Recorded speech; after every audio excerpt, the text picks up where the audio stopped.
Well done, by the way. So kind. Thank you.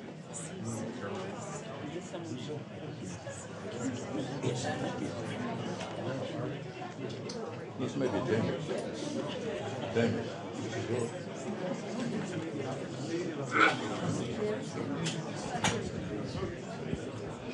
Let me thank all of you for being here today. We still have a few seats over here for those whose needs are like mine.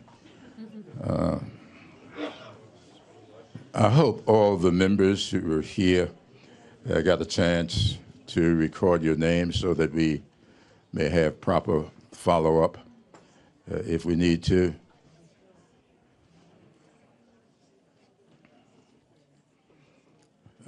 I want to begin by thanking all of you for being here and say how honored we are. Barbara, come on down, there's a seat here. I know about your knee. Thank you. For the families who have graciously joined us here today to share with us their personal experiences through this tragic incident that we find ourselves in. Those of us who have been following this issue on the news, you know how inspiring they have been, and they have continued to give us all a source of pride and hope. Your voices have been very powerful. The stories you've shared continue to encourage all of us to remain engaged in this issue. Your support and dedication to of my colleagues here of hearing these stories and to be a part of continuing the empathetic. Please, if you come on in, thank you. By listening to these experiences, hopefully it will be helpful to all of us to use as we interact with our colleagues and try to find an appropriate and timely resolution to this issue. Now, I don't know if Senator Durbin has arrived. He is to be here today. I don't see him, so what I'm going to do now is go to my fellow colleagues to each make a short introductory remark. All of us on the panel are members of the House, and so we're well schooled in 1-minute speeches. And so I'm going to start with Rosa DeLauro, who never learned how to follow that experience. But Rosa, and then I'm going to go over to Jim and work back this way. And I'm going to save Jamie Raskin for last because he's got more work to do. Thank you, Rosa. Thank you very much to you, Congressman Clyburn. And I just want to say to our family members today, we are so honored to be here with you today. And none of us can imagine what it is that you are going through. We are in awe of your courage. And I will just say to you, you are not alone in this effort. Please understand that. We wanted a direct dialogue with Israeli citizens. We want to hear what your needs are. We want to let the families and we want to let Israel know that we are with you and we are with Israel, and we want to know that we support your efforts.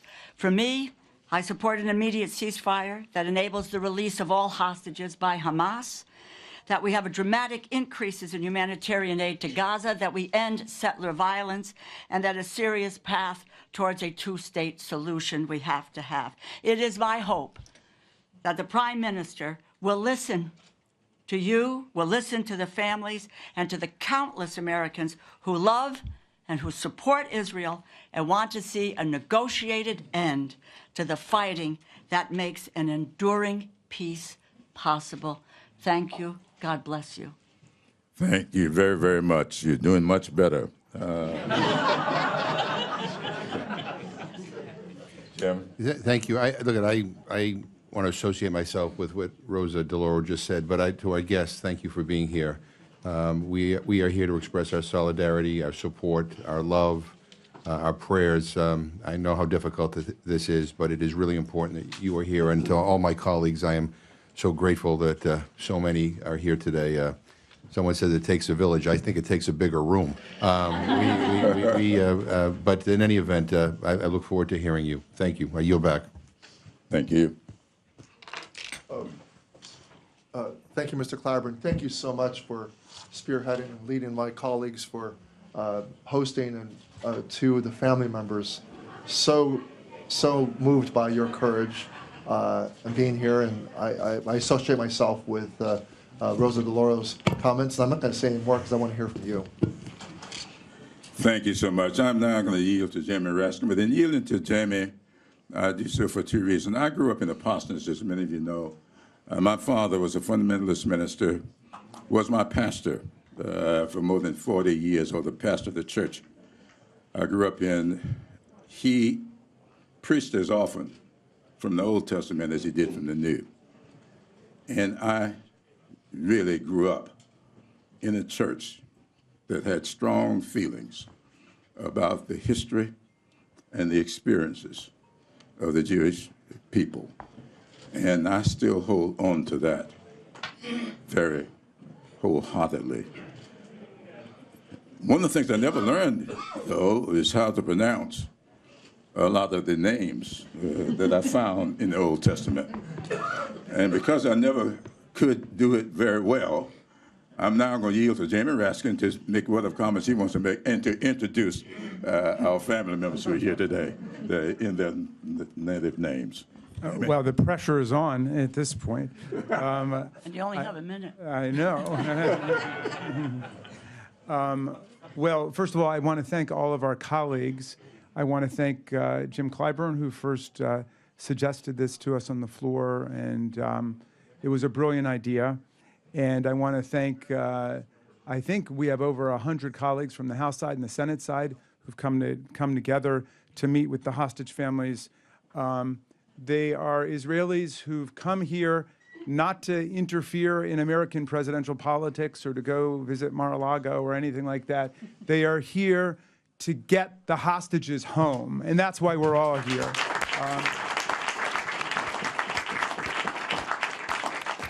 And I just want to say that the horrific terrorist atrocities of October 7th, the kidnapping and hostage-taking of Israelis by Hamas, and the subsequent devastating war and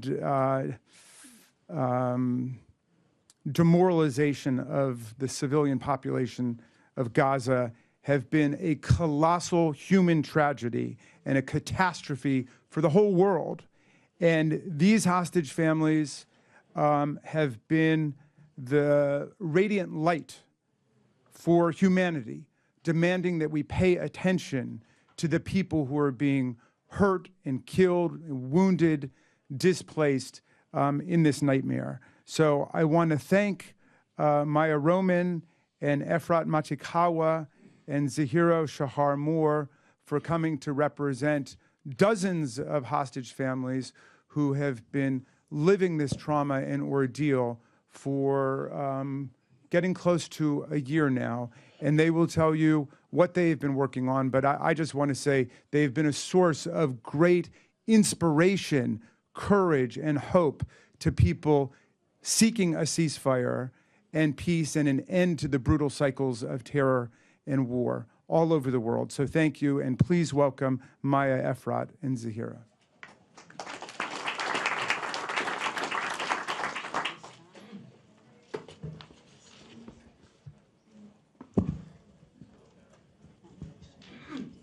Press the red thingy.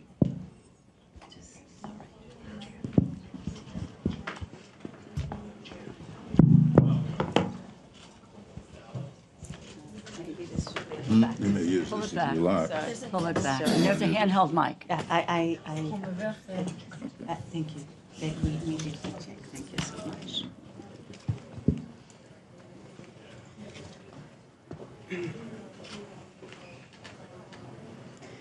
How can one thank a state? How can citizens show gratitude to a foreign government? On Saturday, October 7th, our families went through an unthought of raid of hell when Hamas terrorists invaded their homes, slaughtered, raped, murdered, and kidnapped babies, children, women, men, and desecrated dead bodies. President Biden gracefully stood and called upon the world to stand by Israel in this global fight for eradicating such funded, horrific atrocities and for the immediate release of all hostages. The President's speech on October 10th, 2023 echoes in the hearts of thankful Israelis till this day, day 292. Okay. We, the families of the kidnapped, are here to voice this gratitude to you. Thank you all. Big ideas such as international solidarity and alliance barely affect and resolve into individuals' daily lives. They stay far and untouched. But as Israel experienced one of the worst attacks against humanity in the history of the modern era, we all know how much such supreme values matter. Solidarity and alliances are our tangible reality. Thank you, America, for not only being the leaders of the free world, but also for guarding and practicing what you preach for. Yet, 9 months passed.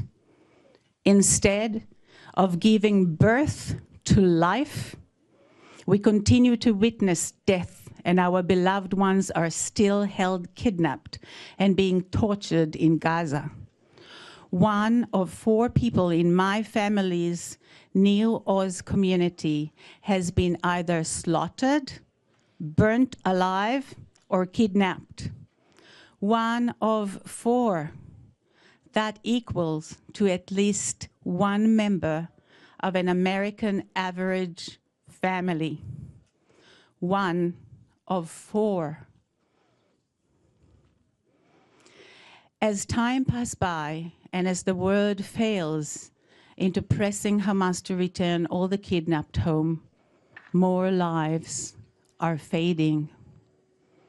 According to polls, more than 70% of Israelis desire the end of the war, which will, with international assurances, not only secure the return of all hostages home, but also lead to seed a better future for the entire Middle East and such for the entire world. Solidarity and alliances are invaluable. I would like to convey this message to all honored congressmen present here today. Please know, Israelis strive for life, not for death. We demand our family members come back immediately through a deal. This is the will of the people. There is a clear gap we wish to stress: continuous fighting, risk and kill. We need our beloved ones back, the living for redemption, the murdered for a respectful burial. The ongoing sabotage and delay in sealing the deal is not reflecting the will of our mourning nation. We know there is a long way to recovery ahead of us, but as quoted, on Kibbutz Nir Oz community flag, never wearied by the road, forever paving the way. We citizens of the free world who share values of freedom, democracy, solidarity must stand together against evil forces to ensure the return of the hostages so a healing process for the entire region of the Middle East will be able to sprout and hopefully grow. My uncle, Gadi Moses, age 80, a great father, grandfather, and a world-renowned agronomist who was for decades helping struggling communities around the world to learn about wastewater and crops, who is a peace activist, is among the 120 hostages, an 80 years old peace activist. And he is not the only one. So were most of the people who the terrorists decided to raid upon, peace and human rights activists who were involved in trying to make the neighborhood better. What a tragedy. I myself, if I may, dedicated my entire life prior to October 7th to diplomacy, academic leadership, and business development for the promotion of cross-cultural, interfaith, and international collaboration, promotion, advancement. Imagine joining all the goodwill, the professionalism, and the leadership of all Israeli citizens and others from around the US and the rest of the world. We can fix rather than destroy. We can bring the hostages back rather than unfairly play with their and our faith. Believe me, October 7th turned our lives upside down, and we are living now in a moral hell. Talking about future is extremely difficult, yet once the hostages are all back, we seek life rather than revenge. We seek life rather than revenge. I trust we shall see how their spirit of the hostages and their will shall redeem. For the sake of such future, for our families, communities, for the sake of our beloved ones and our only democratic state in the region, for the sake of the Middle East and the free world stability, they must come back. Our presence here today is not something to be proud of. Citizens should not have to actively engage in being the voice of their beloved ones who are held in underground tunnels. This should have been the first priority of our representatives in the Israeli government and our Prime Minister. The fact we had today here means something is terribly wrong. Amen. Prime Minister Netanyahu is unfortunately failing to represent us. He declared he wants to be remembered as a savior of Israel, but what is he doing to our state?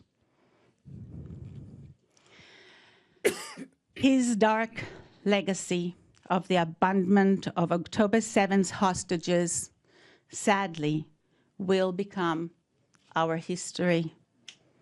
He has a chance to change the last chapter. There is still a chance.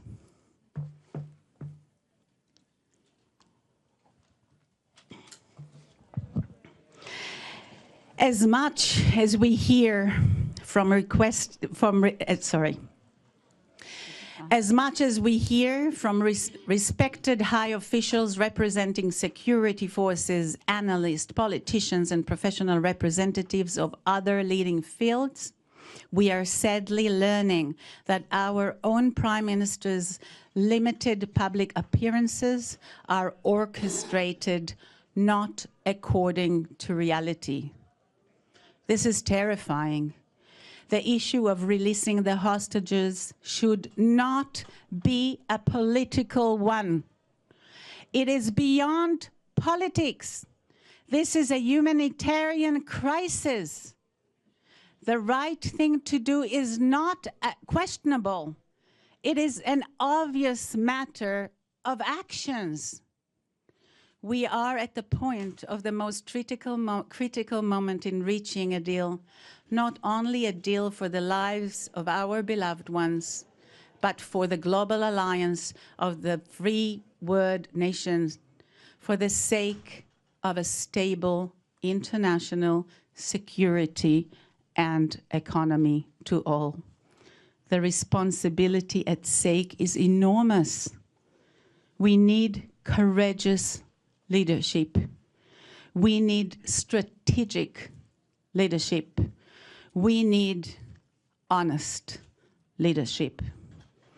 It is within today that we must guarantee Hamas will stand for its part of the deal. It is within today that we must make sure our Prime Minister will seal the deal. Fighting for a better world in our region is not easy. The power of extremism is dangerously scary, though we shall never give up. Remember the quote, "Never wearied by the road, forever paving the way." Please join us in doing so. Please help in finding the light in the end of the Gazan tunnel for the sake of both Israelis and Gazans as well.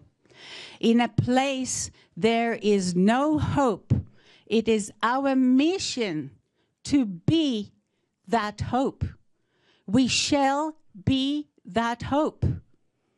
Everyone here today, please know we are the hope.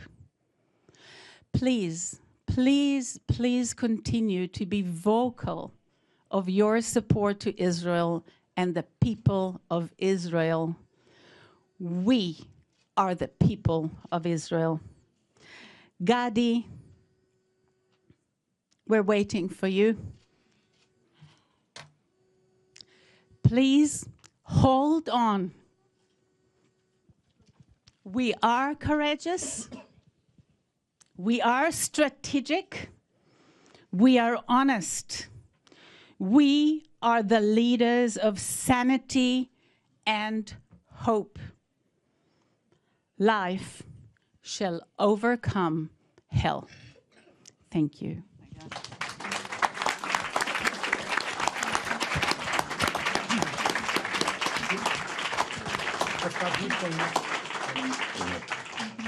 Jim, you may recognize the Speaker Emerita, former Speaker of the House is here today. Madam Speaker, do you and Just want to Kevin, recognize. Yeah.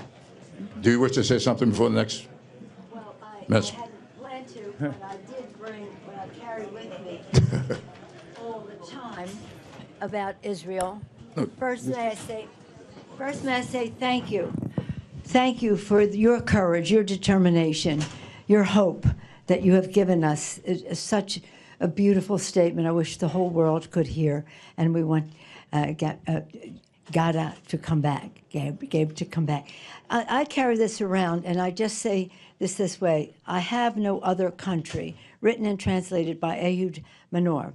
I have no other country, even though my land is burning. Only a word in Hebrew penetrates my veins, my soul, with an aching body and with a hungry heart. Here is my home. I shall not be silent, for my country has changed her face. I will not give up on her. I shall remind her and sing into her ears until she opens her eyes. Let's hope that Netanyahu will open his eyes. Thank you for your courage, your generosity of spirit to share your story with us. It's an honor to be in the same room with all of you. Thank you so much. Thank you. Thank you. And Jim, I think we failed to properly introduce Efrat, and thank you so much for those beautiful words. It was very moving. Thank you, and thank you for holding hope always. Who is next now? Is it? I think I am. Oh, good. Zahiro is next. This is Zahiro Shahar more. Yeah. Hello, everyone. My name is Zahiro. I'm here on a mission of peace, a mission of hope, a mission of life. Thank you all for coming here and honoring us with your presence and support. In these hard times, we find comfort in the waves of empathy we receive. Seeing this holy crowd gathered here with a shared interest and common goal of freeing the hostages in a deal right now is heartwarming. Your generosity and hospitality is much appreciated, and we are forever in your debt. The horrendous attack on October 7th, the last day of the Sukkot holiday, has left Israeli society fractured and torn. Israel has lost, in a single day, more soldiers than the average American annual loss in Afghanistan during the Afghanistan campaign. Among these numerous casualties was Roy Munder, a 50-year-old man from Nir Oz, and my cousin, a devoted son to his aging parents. His house was torched down to the ground and he was shot while trying to escape the fire.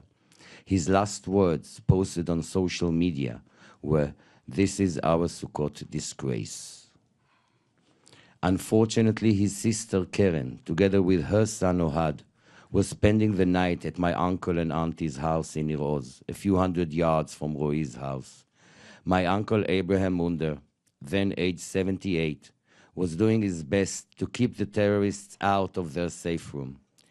But he was no match to the ferocity of the attackers. My Aunt Ruth, cousin Keren, and their only grandson Ohad, only 9 years old, were taken to Gaza, where they were kept together for 50 days until their release in the first day of the hostage deal. They all assumed my uncle was dead for the full duration of their captivity, and learned that my beloved uncle Abraham is indeed alive on Hamas captivity only upon returning to Israel.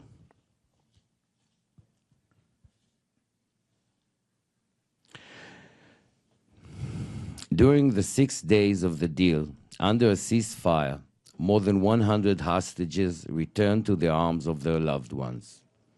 Then everything stopped. The deal went up in flames. The hostages were stopped from returning, and war resumed. Thus began the most gruesome journey, not only for the remaining hostages, but also to their families and to the Israeli society as a whole itself. During this journey, at least 18 hostages lost their lives, either directly by the IDF fire or as a result of it. The IDF succeeded in rescuing 7. The military maneuver aimed declaratively at rescuing hostages proved to cost dearly in human life, both on the Israeli side and to a far, far greater extent to the civilian population in Gaza. Furthermore, the north of Israel lies in shatters. More than 200,000 Israeli civilians are refugees displaced in their own country and forced to live away from their home in makeshift camps. The corresponding numbers on the Gazan side are tenfold. This is the reality. However, the Israeli government insists Israel is but inches away from total or ultimate or final victory.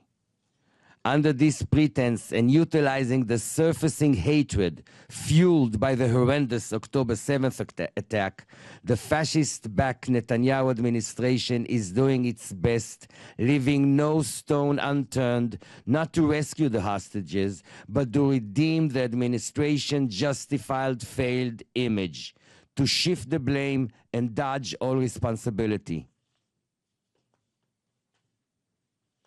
Focusing on image rather than essence, Netanyahu believes it is more important to speak to the American Congress than to answer Israeli questions, which he avoids for months.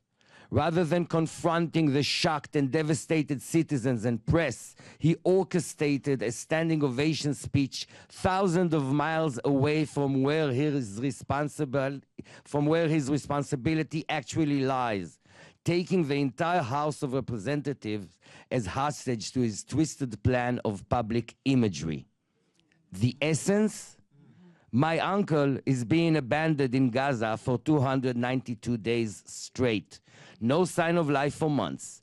The kind and gentle and somewhat shy uncle who loved to hike until his legs went old, who loved to sing and practice his deep emotional voice, who was injured as a soldier back in 1967 on the Six-Day War, who heeded Israel's first Prime Minister, David Ben-Gurion, call to live and settle in the Negev desert, who built his home, his family, his community there, living modest, hard-working life for 60 years, who never complained and always was the first to volunteer. My uncle, who is now 79 years old. He, together with the remaining 119 hostages, aunties and uncles, nieces and nephews, women, brothers, sons, daughters, their suffering is excruciating. The knowledge that the government has betrayed them and left them to die in Gazan imprisonment must be heartbreaking beyond comprehension. Imagine waking up every day to the horrible reality of captivity while being abandoned by your own people. Understanding full well that the military operation is an extreme threat to your life, and still being bombed recklessly by your own people on a daily basis. It is known in Israel, some people do believe that a dead hostage is better than a live one. One such person, for whom a dead hostage poses far less embarrassment than a live one, has the audacity to try to coerce the American Congress into his twisted ploy today. I'd like to thank our gracious hosts for giving us the opportunity to speak here today and to tell the American public the true meaning behind Netanyahu's PR trip to the US. Please don't be fooled by his seemingly decisive rhetoric, his voice manipulation he practices so well, and his hollow words aimed at getting a standing ovation no matter what. The image betrays the essence. The rhetoric is aimed at silencing the hostages' voices. We, family members who take to the streets and fight for the hostages' cause, are the hostages' lifeline. We supply the hostages with much-needed oxygen. Silencing us is silencing them. The current government, backed by the most extreme undercurrents in Israeli society, as part of the campaign to minimize the hostages' importance and impact, dodging the direct and utter responsibility of he who once called himself in a dark twisted irony, Mr. Security and the protector of Israel. As part of this campaign, hostage family members are being harassed daily by hatred-filled thugs, beaten by police, arrested, interrogated, fined and trialed, all in an attempt to silence our voice and cut off the hostages' oxygen supply. On the negotiation table, Netanyahu does its best to time and time again sabotage any opportunity to advance, torpedoing any, including his own initiatives. This is the reality in Israel for the past 9 months, and it will not change without your help. America is Israel's greatest friend, but friends have a great responsibility, that of sometimes intervention. When a friend goes astray, it is her or his friend's role to intervene, to stop feeding the frenzy and bring some sense into the horrific reality the current Israeli government has been putting us, the citizens of Israel, through. 3 out of 4 Israelis support ending the war to save the hostages. 4 out of 5 Israelis believe Netanyahu's handling of the hostage situation is affected by his own personal interests. We urge our American friends to show true friendship, not by automatically supporting Israel initiatives, however reckless they are, but to courageously and responsibly help remediate the situation. Israel cannot win this battle. The internal fracture prevents and will continue to prevent Israel from winning any battle or achieve any military objective. The fracture needs to be healed. The betrayal and abandonment of the Israeli government under Benjamin Netanyahu failed leadership will resonate through history for ages. The dark legacy he will be remembered by will haunt his memory for generations. The depth of international seclusion Netanyahu's reckless actions dragged Israel and the region into will take years to mend. But the hostages cannot wait. The living hostages must be brought home to heal, the dead to a proper burial ASAP. Every day that goes by, their chances of survival are getting slimmer. So as takeaways, how can I help the hostages? A, please advocate for stopping the war immediately. It is a direct threat to the hostages. Do not arm or fund the military campaign. B, please push for negotiating a deal. Prices must be paid. This is the reality of hostages. The first and easiest price is a ceasefire. A and B come together. C, let peace in. Push the American initiative aimed to multilaterally settle the region's disputes. I am here on a mission of peace, a mission of hope, a mission of life. I would like to thank you again for supporting us in this struggle to save lives. It is not only our struggle, and may I dare say, it is our struggle. Thank you very much.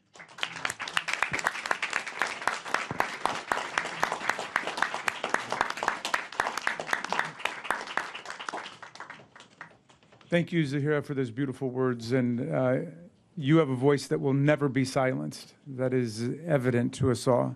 And finally, Maya Roman.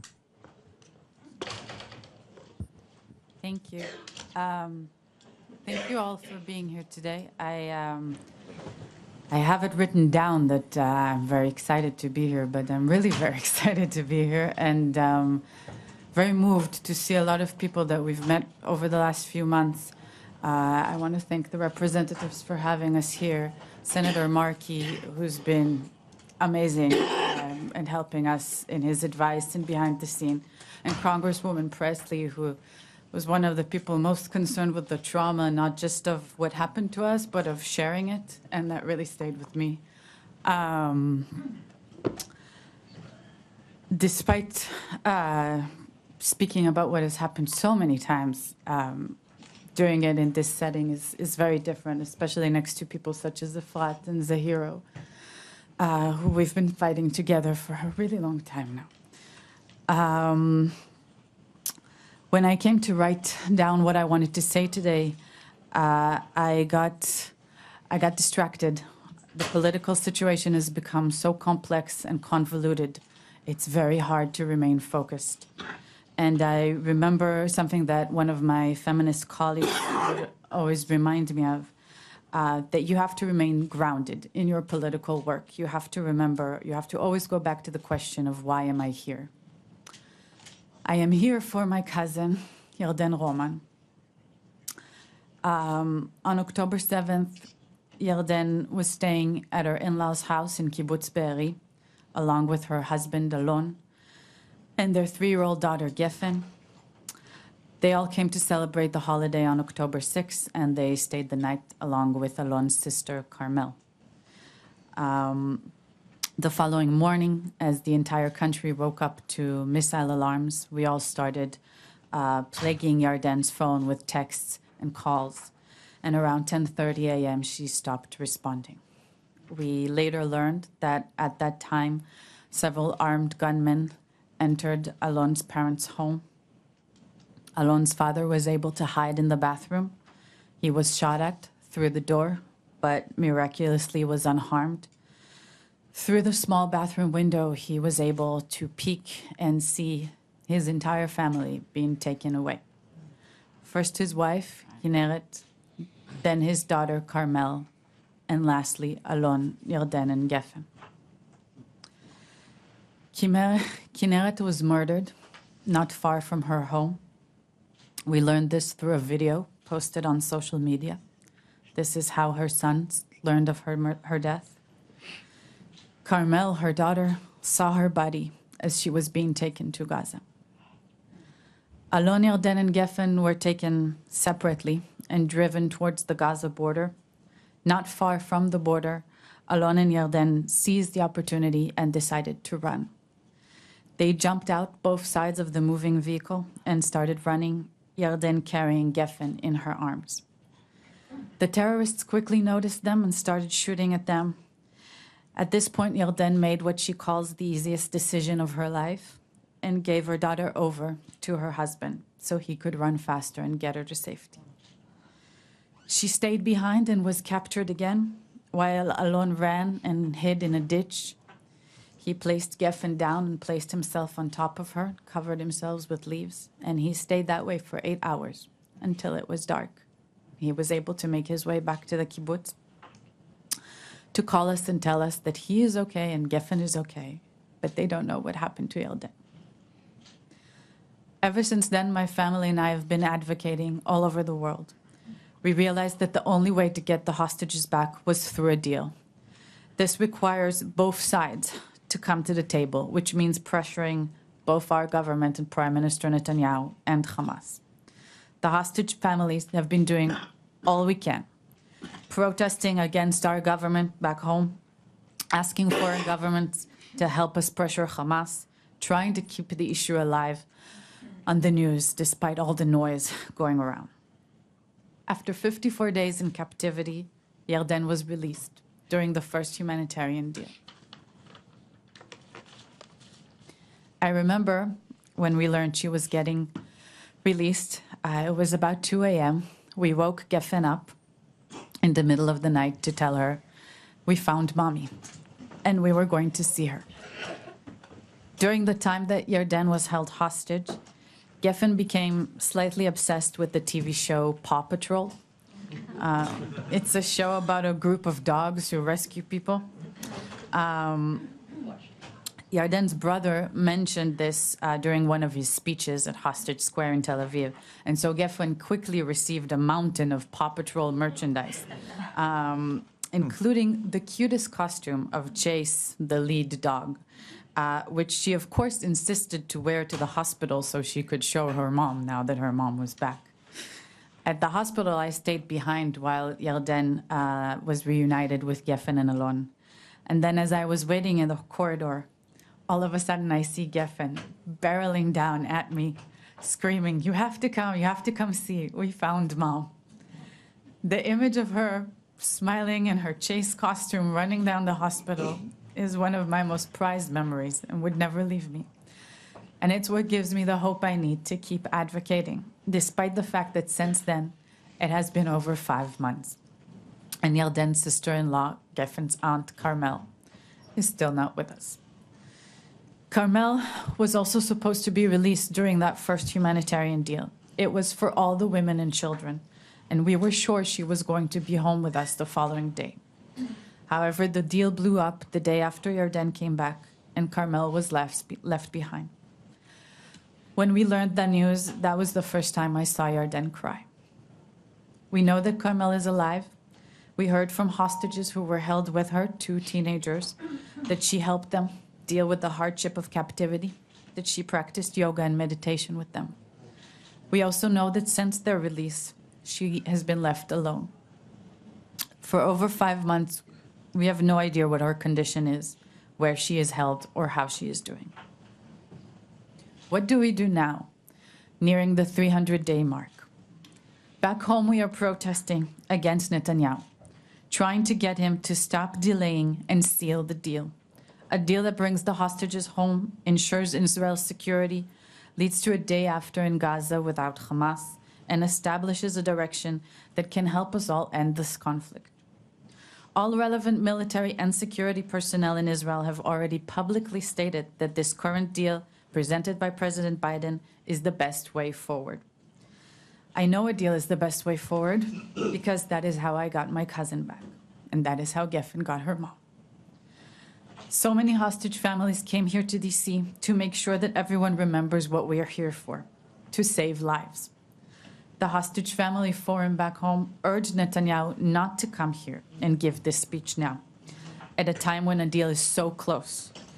Because by coming here, he risks making himself the issue, turning the humanitarian issue of the hostages into a political one, and shifting the conversation. We are here to ask you not to let him. I am asking you to focus on the people on the ground, our families and the Palestinian people suffering in Gaza. We know that a deal is very close. It actually pains me to say this because we've been in this situation many times before, feeling hopeful so many times. I have been forcing myself not to get my hopes up, but I have to let myself believe so I can communicate to you the urgency of the situation. Once again, Carmel is within our reach. She is so close to being home with us, where she belongs. After all the death and destruction, after so many lives lost on both sides, after almost 300 days, a deal is within our grasp, and any delay might make things shift again and cost more lives on both sides. A deal requires both sides to be willing to sign it, the Israeli government and the heads of Hamas. It requires that both actors feel pressured. I am asking you, people that I believe share my values, to help us as you have been doing so far. This means centering the issue of the hostages. We need to make sure that we seal the deal now. There are many crucial issues to solve in our area, but any long-term solution has to start with a deal that will bring back our hostages and end the war. These issues are inextricably linked. While Netanyahu might have forgotten that fact, I implore you not to. The only way forward, the only way to end the war is through this deal. And that is why I pray we are able to push it through, not only as a member of the hostage families, but as an advocate for peace and as someone who wants to see a change for better in her country. Your administration has been instrumental in bringing about this deal, and we need you all to help us get it to the finish line. I am asking you to help focus the conversation during Prime Minister Netanyahu's speech, in the media, and in general, on the hostage deal. While you advocate for a ceasefire and a hostage release deal. A deal saved Yarden, a deal can save Carmel. We need Bibi to seal the deal now. Like many of the hostages, Carmel is a peace activist and is one of the first people who would fight for a better future for our region once she is back. Despite all she has and is going through, I am certain that she would still strive for a peaceful solution to the war and the ongoing conflict, as she did for many years before. To reach this future, we need her here with us. We need everyone here with us. As always, the fates of everyone living in our region are intertwined. We can still make things better for all of us, and the only way to advance in that direction is to seal the deal. Thank you all very, very much. Thank you.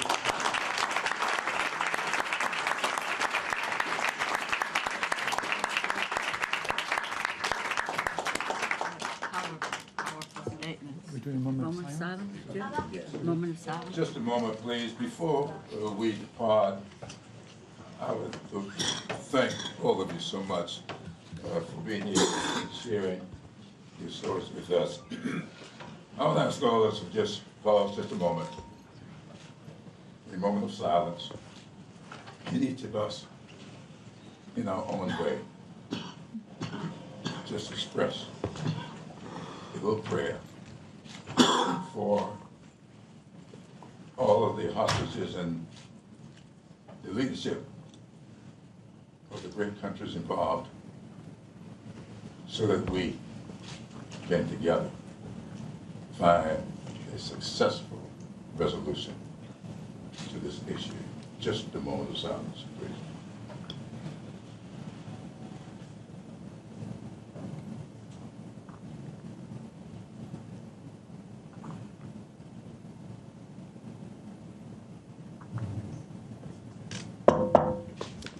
Thank you.